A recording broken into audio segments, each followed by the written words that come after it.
Sinabi pa ni Jesus sa kanila, "Ano sa palagay ninyo ang kahulugan ng talinghagang ito? May isang tao na may 2 anak na lalaki. Lumapit siya sa panganay at sinabi, 'Anak, pumunta ka ngayon sa ating ubasan at magtrabaho.'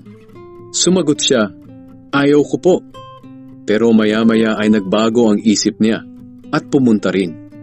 Lumapit din ang ama sa bunso at ganoon din ang sinabi.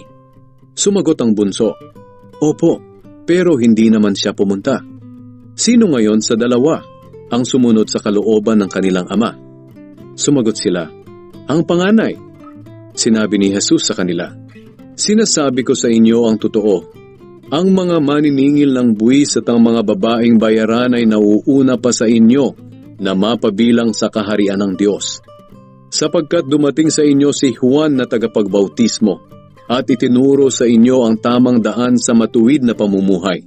Pero hindi kayo naniwala. Pero ang mga maniningil ng buwis at ang mga babaeng bayaran ay naniwala sa kanya. At kahit na nakita ninyo ito, hindi pa rin kayo nagsisi sa mga kasalanan ninyo at naniwala sa kanya."